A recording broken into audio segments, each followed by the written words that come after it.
తమ్ముడు, మన అమ్మ నాన్న మనకి ఆ దుప్పటి, ఆవు, ఆ మామిడి చెట్టు ఇచ్చారు. వీటిని మనం సమానంగా పంచుకుందాం, సరేనా? సరే అన్నయ్య, కానీ ఎలా పంచుకుందాం? ఏముంది, ఆ దుప్పటి ఉదయం అంతా నువ్వు వాడుకో, రాత్రి నేను వాడుకుంటా. సరే అన్నయ్య. ఆ మామిడి చెట్టు కింద మొదలు నీది, పై భాగం నాది. సరే అన్నయ్య. ఆవు ముందు భాగం నీది, వెనుక భాగం నాది. సరే అన్నయ్య.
కొన్నాళ్ళకు ఈ అన్నదమ్ములకు పెళ్ళిళ్ళయ్యాయి.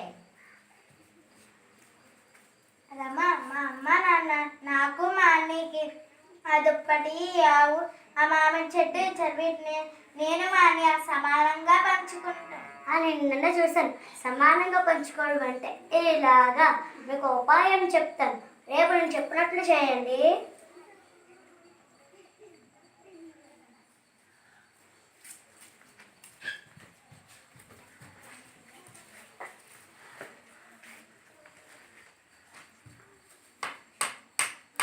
నీకేమైనా మర్చిపోయిందా ఏంటి? పాలిస్తున్నా అని కొడుతున్నా.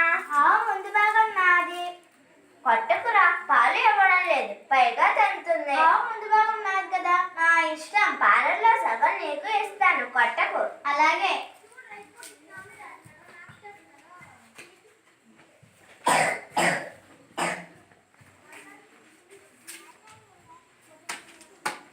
నీకేమైనా పిచ్చెక్కిందా ఏంటి? కాయలన్న చెట్టుని కొట్టేస్తా. చెట్టు మొదలు నాది కదా, నా ఇష్టం. ఎందుకురా చెట్టుని అనవసరంగా నరికిస్తావు? కాయలు సగం సగం పంచుకున్నాను, సరేనా? అలాగే అన్నయ్య.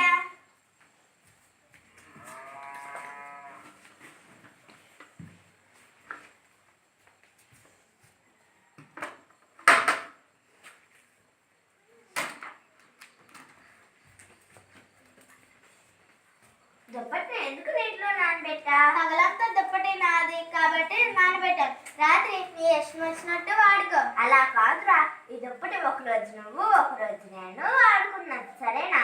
సరే అన్నయ్య. వస్తువులన్నీ సమానంగా వాడుకోవడం ఇలాగా.